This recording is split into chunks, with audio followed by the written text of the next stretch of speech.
Girl shared her sandwich with a homeless man, who turned out to be the restaurant owner. Jennifer Wilson watched through the foggy window of Betty's diner as she mopped the floor for the third time that morning. Her 10-year-old daughter, Emily, sat on the sidewalk outside, carefully splitting the only sandwich roll they'd managed to buy, with the leftover coins from the previous week's paycheck. The little girl extended half of the sandwich to the elderly man sitting on the ground, leaning against the diner's wall. His grey hair was hidden under a worn grey wool beanie, and his trembling hands accepted the food with a gratitude that filled his blue eyes with tears. "Thank you, little one," the man murmured, watching as Emily took small, deliberate bites of her portion, as if trying to make it last as long as possible. "Is that lady inside your mother?" he asked, discreetly pointing toward Jennifer. "Yes. She works really hard, but we don't have much money," Emily replied with the simplicity of a child. "That's why I always share my food. Mom says when we share, God multiplies." The man swallowed hard. There was something in those words, in that gesture, that touched a part of his heart he thought had died long ago. Inside the diner, Jennifer tried to ignore the shouting of the manager, Karen Thompson, a woman in her 40s with a permanently sour expression. "Jennifer, this floor is disgusting. You can't even clean properly," Karen yelled, deliberately stepping on the freshly mopped spot. "Look at this. You'll have to do it all over again." Jennifer lowered her head and kept scrubbing, feeling the tears burn her eyes. She needed this job, no matter how awful the treatment was. Emily needed to eat, needed to go to school, needed medicine when she caught a cold. Outside, Emily had no idea she was being watched through the diner's large glass windows. The elderly man, whom she only knew as Mr. George, noted every movement, every cruel gesture from the manager in a small, battered notebook he always kept in his coat pocket. Dear listener, if you're enjoying the story, don't forget to like and especially subscribe to the channel. It helps us a lot as we're just starting out. Now back to the story. For 3 straight weeks, Emily showed up every day at the same time, always with a piece of bread, a piece of fruit, or whatever she could share with Mr. George, and he always accepted, not because he truly needed the food, but because he knew refusing would break something pure and special in that child's heart. "Mr. George, do you have family?" Emily asked one Thursday afternoon as she split a small yellowish apple in half. The man hesitated. How could he explain to a child that he'd lost everything he ever loved? How could he say that his own daughter and granddaughter had died in a terrible accident 3 years ago, and that since then he'd abandoned everything to live on the streets, unable to bear the pain of going home? "I did once," he finally answered, "but now the 2 of you are my family, you and your mother." Emily smiled with that smile that could light up any room, unaware that her words had planted a seed in that broken man's heart. Inside the diner, Jennifer's situation was going from bad to worse. Karen had found a new way to torment the cleaner, forcing her to redo her work multiple times a day, claiming it was never done right. What Jennifer didn't know was that Karen was deliberately spilling food on the floor minutes after cleaning, just to have an excuse to yell. "You're useless, Jennifer!" Karen screamed one particularly rough Friday. "I don't know why I haven't fired you yet. Any child could do a better job than you." Mr. George heard everything from the sidewalk, and with each cruel word his hand clenched tighter. That worn-out notebook was filling up with notes about the manager's behavior, but he knew it wasn't yet time to act. On a rainy afternoon in March, Emily came running, her eyes red and nose running. "Mr. George," she shouted before even getting close, "Karen sent Mom away. She said she's no good, that she's lazy, that she can't do anything right." The man felt anger rising inside him like a storm. How could anyone be so cruel to a hard-working woman and an innocent child? "Calm down, little one," he said, wrapping Emily in his old coat. "Everything will be all right. Mr. George will fix this." He pulled a small yellowed envelope from his pocket, quickly wrote something on a piece of paper and sealed it.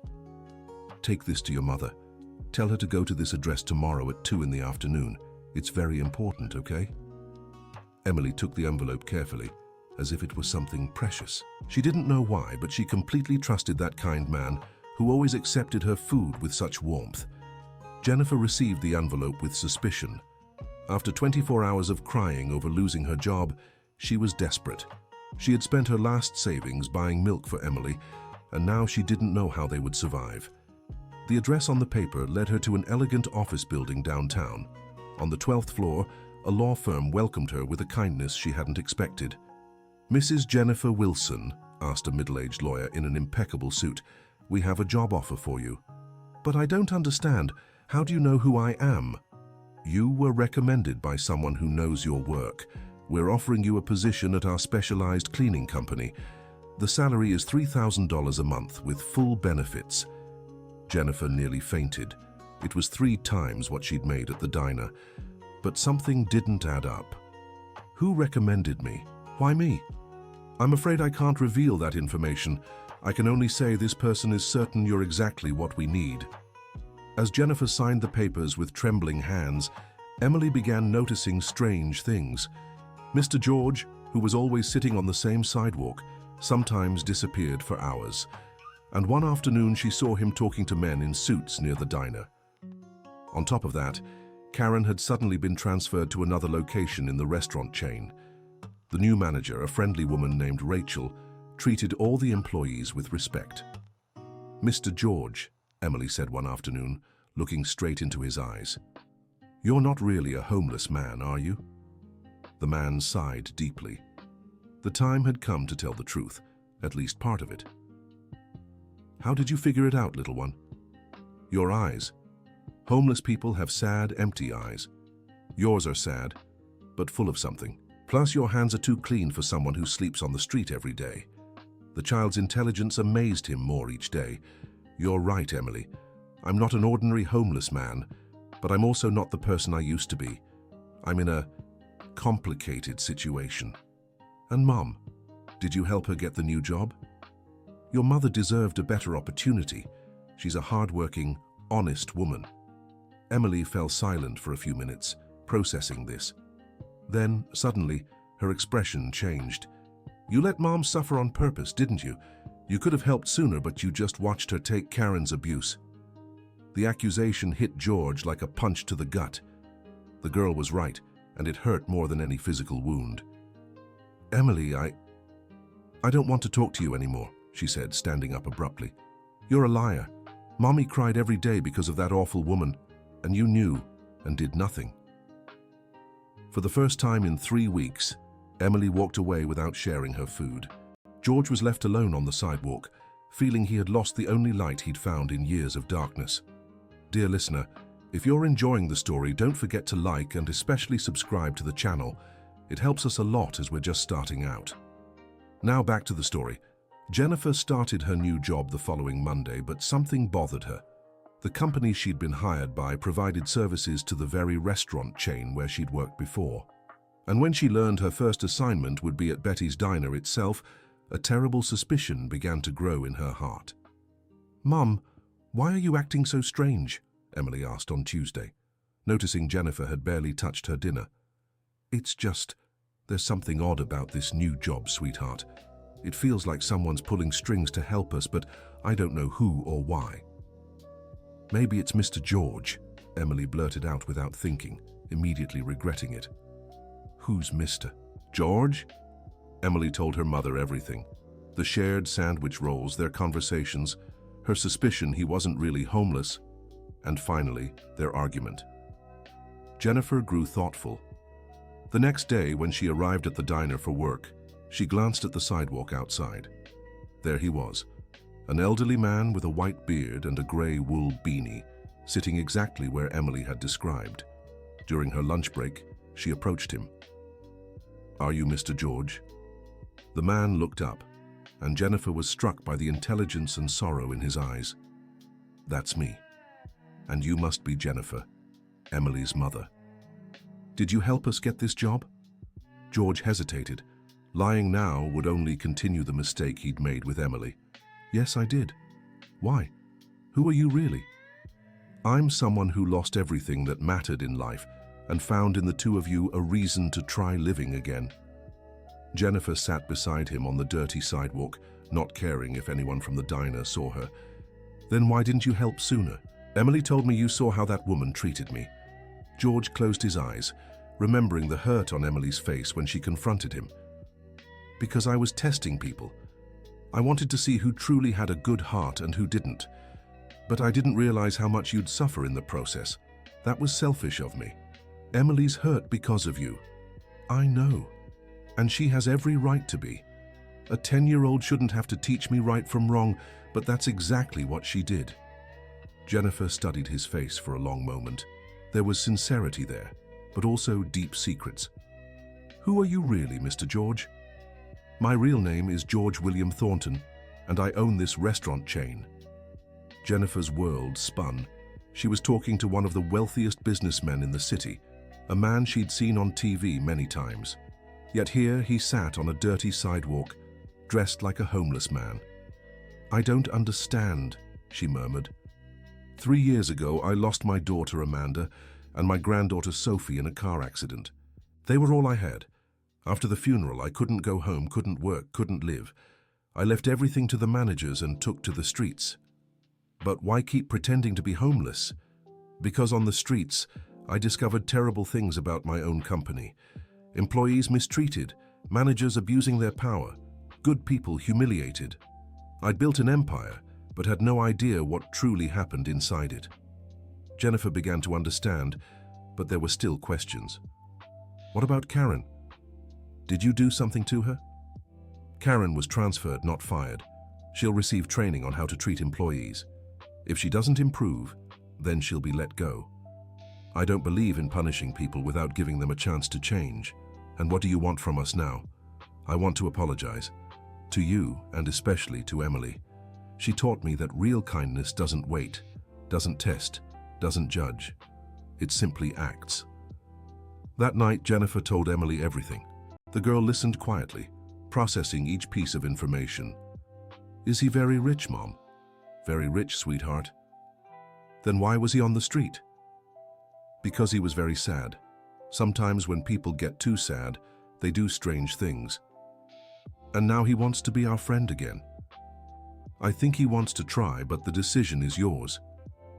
Emily was thoughtful for a long time. I'll talk to him tomorrow. The next day, George was in his usual spot when Emily approached. She didn't bring food this time. Mr. George, Mum told me who you really are. And what do you think? I think you're kind of dumb. George couldn't help but smile. Why dumb? Because you had a lot of money and could have helped a lot of people, but instead you pretended to be pitiful on the street. You're right. I was very dumb indeed. And why did you lose your family? George took a deep breath. It was hard to talk about, especially to a child. There was an accident. They were coming back from a birthday party when another car hit theirs. It wasn't anyone's fault, just bad luck. Were they nice like me and Mom? Amanda, my daughter, was a teacher. She taught kids your age. And Sophie, my granddaughter, was 8 and loved sharing her toys with her classmates. Oh, Emily said, finally understanding. That's why you liked me, because I share food like she shared toys. Exactly. You two have the same generous heart. Emily stayed quiet for a few minutes, swinging her legs as she sat beside him. Mr. George, do you want to be my borrowed grandpa? The question caught George off guard. He felt his eyes fill with tears. I'd love to, little one, but only if you forgive me for letting your mom suffer. I forgive you, but on one condition. What? You have to go back to being really rich and help other people in need. There's no point having money if you let everyone suffer. It's a deal, George said, extending his hand for her to shake. However, returning to normal life wouldn't be as simple as George imagined. His businesses had been managed by a board of partners during his absence, and many of them weren't happy about his unexpected return. George, you can't just disappear for 3 years and then expect to take control of everything again, said Richard Miller, his old partner, during a tense meeting at the company headquarters. I never officially left the company, Richard. I just stepped away temporarily. Temporarily? 3 years is temporary? And now you show up with these crazy ideas to overhaul everything? They're not crazy ideas, they're necessary changes. I've seen how our employees are treated, and I won't accept it anymore. Have you forgotten we have shareholders to please, profits to generate? We can't just spend money on employee improvements. The argument went on for hours. Some partners supported George, others strongly opposed him. Things got even more complicated when they discovered that during his time on the streets, George had used fake documents to hide from the press and the company lawyers. "This is irregular, George," said Megan Saunders, the company lawyer. "You could face serious legal trouble." "What kind of trouble?" "Document fraud, breach of fiduciary duties, possible tax evasion. That's a lot." Meanwhile, in the neighborhood where Jennifer and Emily lived, rumors began to spread. Mrs. Gossip, a neighbor known for her sharp tongue, was spreading stories about Jennifer's new job. "I'm telling you, Nancy," she said to another neighbor while waiting in line at the butcher shop. "This whole story about Jennifer's new job is really strange. No one lands a $3,000 job out of nowhere. Do you think something's wrong?" "Of course there is. I bet she's involved with some powerful man. Have you seen how these single women will do anything for money?" The gossip reached Jennifer through other kinder neighbors. She was devastated to hear her reputation being questioned. "Mom, don't pay attention to those women," Emily said when she saw her mother crying in the kitchen. "They're just jealous because you got a better job." "But what if people start believing these lies? What if the kids at school start talking badly about you because of me? Then I'll tell everyone the truth, that you're the hardest working, most honest woman I know." Dear listener, if you're enjoying the story, don't forget to like and especially subscribe to the channel. It really helps us newcomers. Now back to the story. Things got even more complicated when Karen Thompson, the former manager who'd been transferred, discovered George's true identity through contacts at the company. She returned furious, with a court order claiming harassment and unfair transfer. "I'm suing this company, and especially you, George Thornton," she shouted in the middle of Betty's diner, creating a scene that drew the attention of all the customers. "You disguised yourself as a beggar just to ruin me."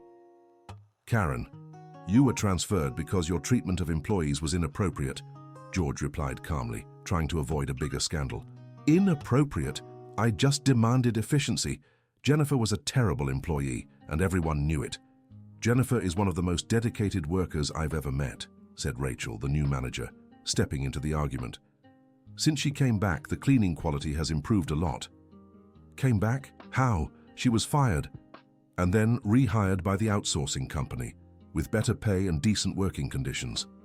Karen grew even angrier when she found out Jennifer was earning more than she had as manager. The commotion caught the attention of the local press. Within days, the story of the businessman who disguised himself as a beggar was in the newspapers, on TV, and all over social media. But not all the attention was positive. "Rich businessman plays poor while employees suffer." Jennifer read in a newspaper a co-worker had brought to work. "Was it all just a stunt?" was another headline.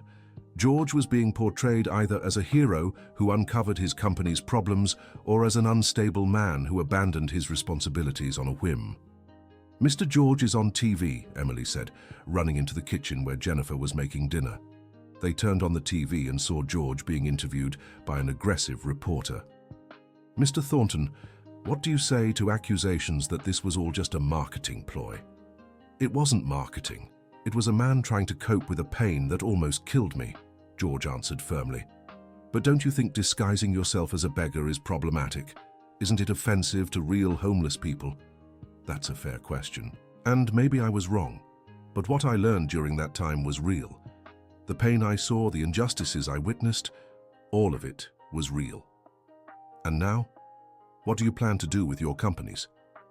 "I plan to use everything I've learned to make them better places to work, places where people like Jennifer are treated with the respect they deserve." Emily turned off the TV and looked at her mother. "Mum, do you think he's lying?" "No, honey. I think he's telling the truth. But I also think he's suffering a lot because of all this. Then we need to help him just like he helped us." The next day, when Jennifer arrived at work, she found Mr. George sitting on the same sidewalk as always, but this time he looked different. His head was down, his shoulders slumped, as if the weight of the world were on him. "Mr. George, shouldn't you be at your company fixing all these problems?" "Jennifer, I think I made a huge mistake. Maybe I should have stayed on the streets after all. Why? Because now everyone is questioning everything I do. The partners think I've lost my mind, the press thinks it's a publicity stunt, and even the employees doubt my intentions. What about Emily? What does she think? Emily is the only one who still believes in me. But a 10-year-old shouldn't have to carry this burden alone. Jennifer sat beside him, just as she had days before. Mr. George, can I ask you something? Of course. Do you really want to change things, or do you just want to ease your conscience? The question caught him off guard. What do you mean? There's a difference between wanting to help others and wanting to rid yourself of guilt. Do you want to improve the company because you care about the employees, or because you want to stop feeling bad for abandoning everything? Mr. George fell silent for a long time, considering the question. You know what, Jennifer? I think it started as the second option, but now it's become the first. At first, I just wanted to stop suffering. But after meeting you two, after seeing how good people can be mistreated, I truly want to make a difference. Then you need to stop hiding here on the sidewalk and go fix things. Emily told me you promised to help others. It's time to keep that promise. That afternoon, Mr. George returned to the company headquarters with a determination he hadn't felt in years. He called a meeting with all the partners and presented a detailed reform plan. I'm not asking for your opinions, he said firmly. I'm telling you what's going to happen. Anyone who disagrees can sell their shares to me. George, you can't make unilateral decisions like this, Richard protested. Yes, I can. I'm still the majority shareholder. And more, I've discovered serious mismanagement during my absence. Mistreated employees, abusive managers, unsafe working conditions. That's going to change. What if it affects our profits? Then let it. I'd rather have a smaller, honest company than an empire built on people's suffering. The meeting was tense, but Mr. George pushed through his reforms. Pay raises for all cleaning staff, mandatory human relations training for managers, and a direct hotline for reporting harassment. Meanwhile, Emily faced her own troubles at school. Gossip about her mother had spread, and some kids started making cruel remarks. Emily, is it true your mum is dating some rich old man? Gabriella asked during recess. That's not true. My mum just got a better job. But everyone's saying she did something wrong to get it. Then everyone's lying, Emily snapped, feeling anger rise. My mum says poor women who suddenly get rich always have secrets. Emily couldn't take it anymore and shouted, Your mum is just a jealous gossip. My mum is honest and works hard. The argument caught the teacher's attention, who separated the girls and asked to speak with Emily in private. Emily, would you like to tell me what's going on? The girl shared the whole story.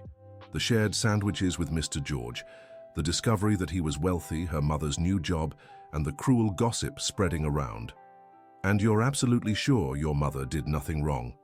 I'm completely sure. My mom is the most honest person in the world. She only took the job because we needed money, and even then she was suspicious at first. The teacher, Mrs. Parker, had known Jennifer since Emily started at the school. She had always seen her as a dedicated, hard-working mother. Emily, would you like me to do something? I wish people would stop saying bad things about my mom. It's not fair.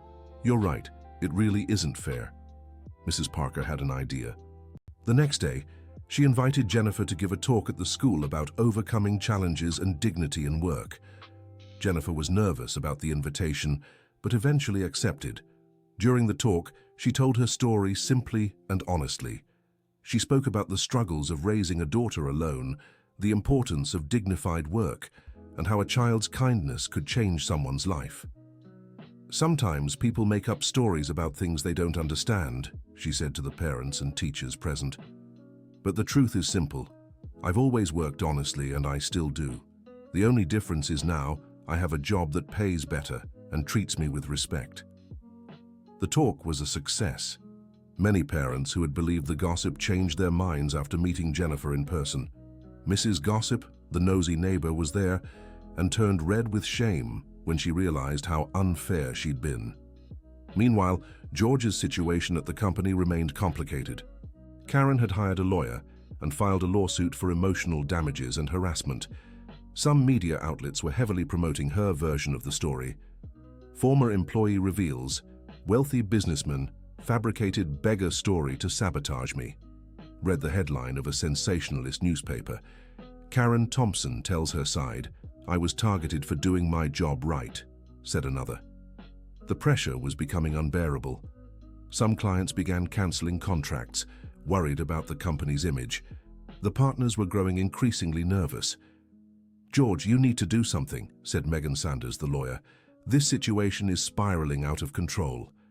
What do you suggest? A press conference. You need to tell your full side of the story with details and show proof of what you're saying. What kind of proof?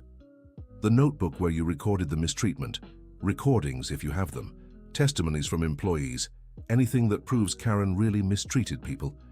George hesitated.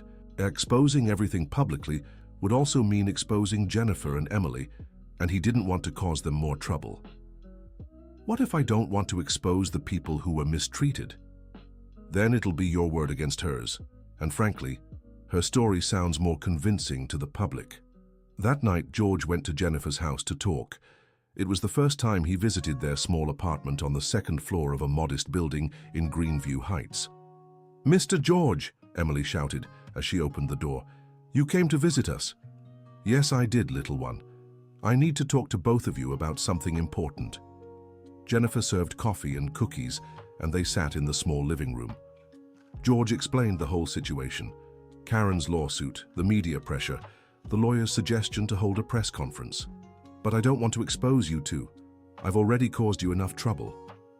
"What kind of trouble would we have?" asked Jennifer. "More gossip, more questions. The press will want to interview you, dig into your lives. They might say you're being paid off by me." "What if we don't care about that?" Emily suddenly said. "What do you mean, little one?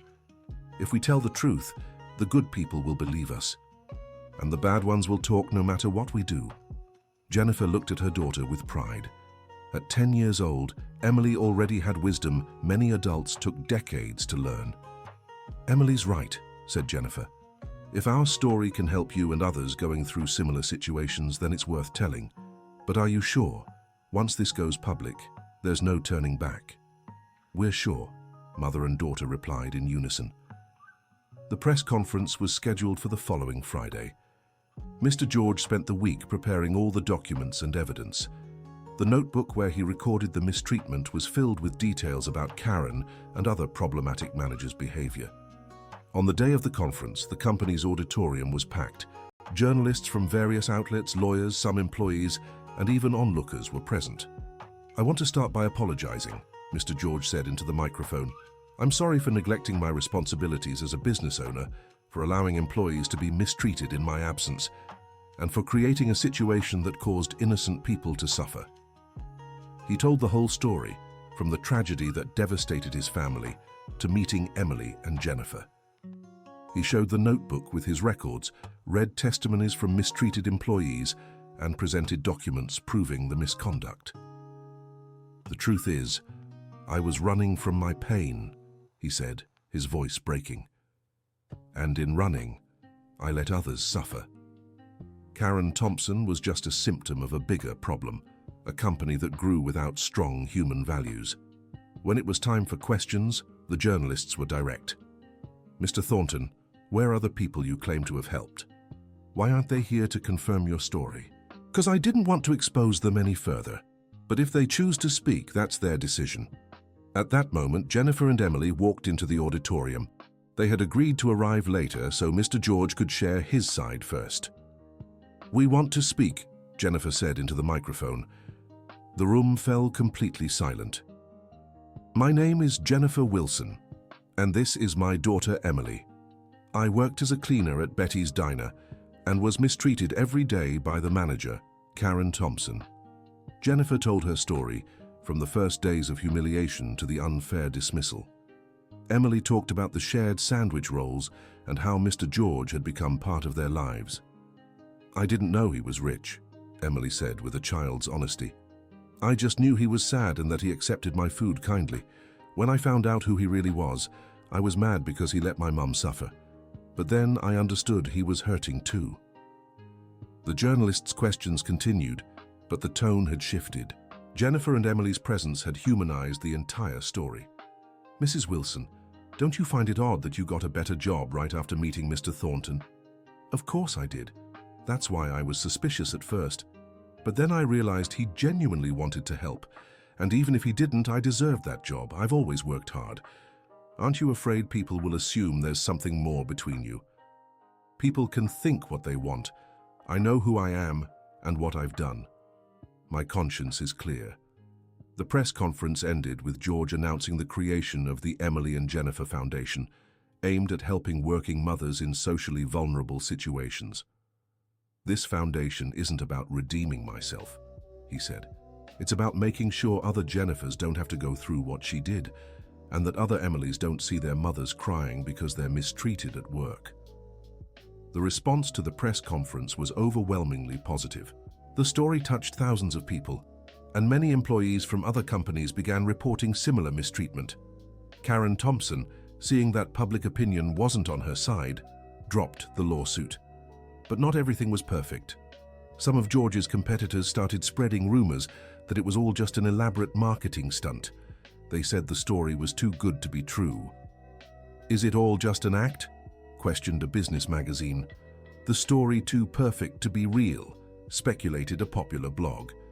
These accusations deeply hurt Emily, who couldn't understand how people could doubt something she had lived through. Mr. George, why don't people believe us? She asked one afternoon when he visited her at school. Because the world is full of people who lie, sweetheart. So when a true story comes along, they think it's a lie too. But that's not fair. No, it's not. But do you know what really matters? What? That we know the truth. And that we're using that truth to help others. And will it work? It already is. Did you know that after our press conference, 15 different companies changed how they treat their employees, and that the foundation has already helped 20 families find better jobs? Really? Really? All because of a brave little girl who shared her sandwich with a sad stranger. The Emily and Jennifer Foundation grew quickly. Jennifer was hired as a project coordinator with an even better salary than before. She organized training courses for working mothers and created a reporting system for workplace harassment. Emily, even as a child, became a kind of ambassador for the foundation. She attended events, sharing her story and encouraging other children to be compassionate. 6 months after the press conference, something unexpected happened. Rachel, the manager who had replaced Karen at the diner, approached George with disturbing news. Mr. Thornton, I need to tell you something. Hey, it's about Karen Thompson. What about her? She's spreading a different version of the story. She says you and Jennifer planned everything from the start, that it was a scheme to get rid of her. And people believe her? Some do. She claims she has proof. What kind of proof? I'm not sure, but she scheduled an interview with a famous TV show. It's airing next week. George felt his stomach tighten. After all this time trying to rebuild his life and his company, Karen was still a threat. The interview aired on a Tuesday night. Karen appeared elegantly dressed, playing the victim in a way that moved those who didn't know the full story. I always suspected something was off, she told the host. A woman who performed poorly suddenly gets a job 3 times better. A wealthy businessman turns into a beggar right outside his own diner. All too convenient. And do you have proof of these claims? Yes, I do. I spoke with other employees from that time, and they all confirmed Jennifer wasn't a good worker. Plus, I found out she and George Thornton knew each other before he showed up on the street. That last claim was a lie, but it sounded convincing on TV. How did you discover this? A neighbor told me she saw Jennifer leaving a commercial building where the company's lawyers had their office 2 days before she was fired. So, it was all planned. Jennifer watched the interview at home with Emily and was devastated. The information about the commercial building wasn't wrong, but it was twisted. She had indeed gone there, but to look for a job at a cleaning company that operated in the same building. It had nothing to do with George's lawyers. Mum, is everyone going to believe this lie? Emily asked. I don't know, sweetheart. I hope not. The next day, things got worse. Several news sites picked up Karen's interview, and many readers began questioning the story's truth again. George called an emergency meeting with his communications team. We need to respond to these accusations immediately, said Megan Sanders. How? By proving Jennifer was in the building for another reason, getting statements from the people who hired her, showing that Karen is lying. And if we can't prove it, then the Foundation's credibility is at stake, and with it, all the work we're doing. George knew he couldn't let that happen. Many families were being helped by the Foundation. He couldn't allow Karen's lies to destroy everything. The investigation into Jennifer's visit to the commercial building was quick. The company's lawyer found records showing she had indeed applied for a job at a cleaning company that same day. There was even a signed application form from her. They also got statements from 3 co-workers who had worked with Jennifer at Betty's Diner. All confirmed she was hard-working and that Karen constantly mistreated her. Mrs. Karen was really harsh with Jennifer, one of them said. We even felt bad for her, but we couldn't say anything or she'd come after us too. With this evidence, George decided to hold another press conference. This time, he brought documents proving every claim. Karen Thompson is deliberately lying, he told the reporters, and I can prove it. He presented Jennifer's application form for the cleaning company, showed the statements from her former co-workers, and even revealed something he had kept until then, audio recordings of some of the harassment incidents. These recordings were made by employees who felt threatened by Karen's behavior, he explained. They recorded them to protect themselves in case they ever needed proof. The recordings were shocking. In them, Karen could be heard humiliating Jennifer and other employees with cruel, degrading words. You're completely useless, Jennifer. Any fool could do better than you, one recording said. If you don't like how you're treated here, you can leave. Plenty of people need jobs, said another. The backlash was immediate. Karen Thompson was publicly exposed, and her credibility was completely ruined. The TV show that aired her interview had to issue a public apology. But the consequences for Karen went beyond losing credibility. Other former employees, encouraged by the recordings, started speaking up about the mistreatment they'd suffered. Soon, there was a social media movement calling for investigations into workplace harassment across the city. Mr. George, is Mrs. Karen going to be in trouble? Emily asked during one of their weekly meetings. What kind of trouble, sweetheart? I don't know, serious trouble for lying on TV. She could face legal issues. Lying publicly to harm others is a crime. And are you going to sue her? George thought for a moment. Part of him wanted to see Karen paying for all the harm she had caused, but another part, the part that had been transformed by Emily's kindness, hesitated. What do you think I should do? I think you should give her a chance to apologize, just like you apologized to me and Mom. And if she doesn't want to apologize, then that's her problem, but at least you tried. The wisdom of that little girl never ceased to amaze Mr. George. He decided to follow Emily's advice and sought out Karen for a private conversation. They met at a neutral cafe, away from the media spotlight. Karen arrived defensive, expecting a confrontation.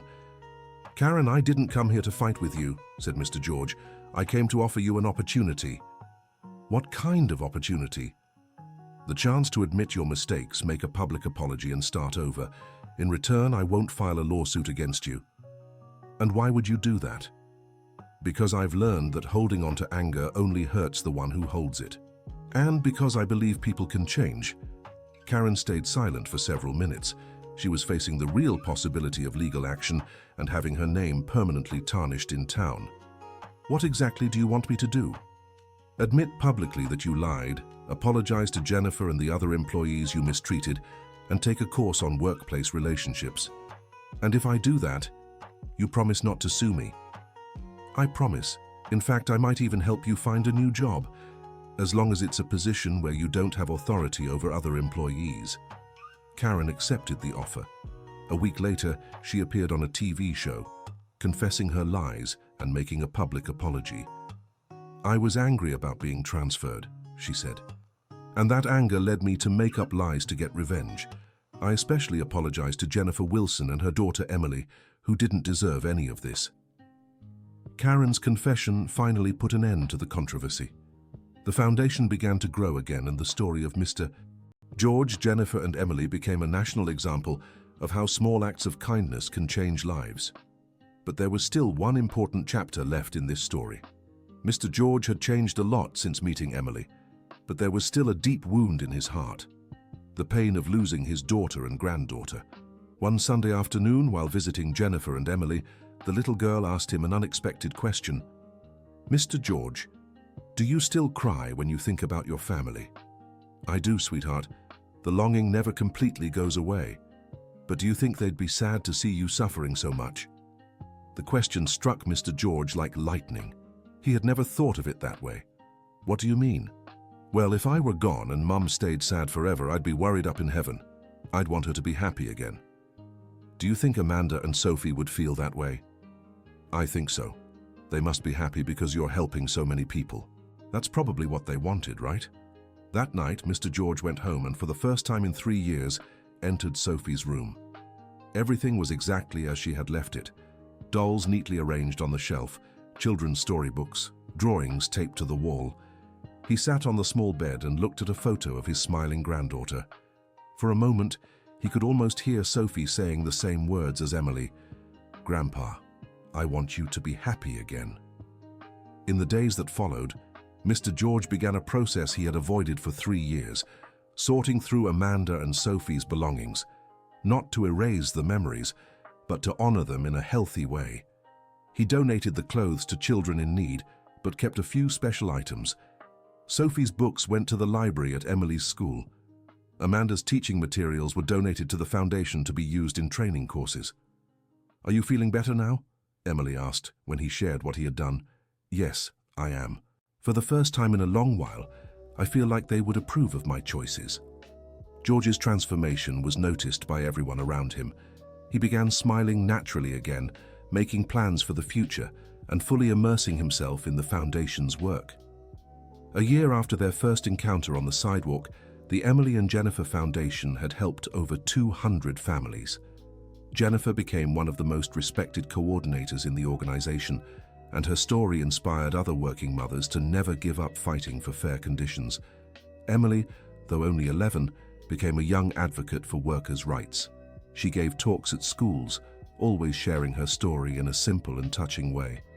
"We should always share," she would say during her talks, "whether it's food, kindness, or hope. When we share, everyone feels better."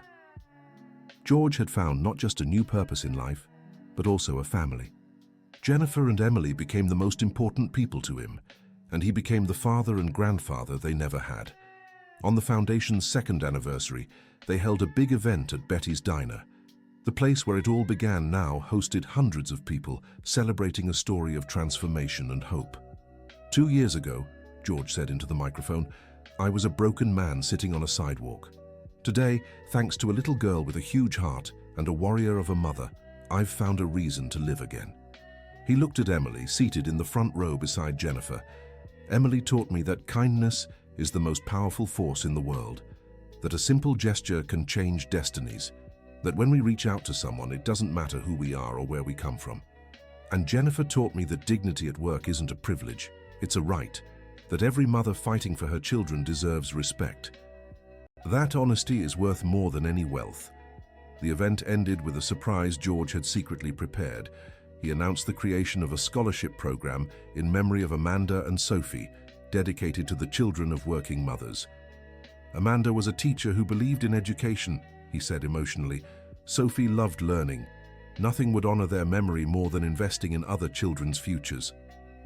Emily would be the program's first recipient, securing her education through college. But she wouldn't be the only one. The program planned to award 500 scholarships over the next 5 years. After the event, when everyone had left, George, Jennifer, and Emily stayed behind at the diner. They sat at the same table where it all began, now as a family.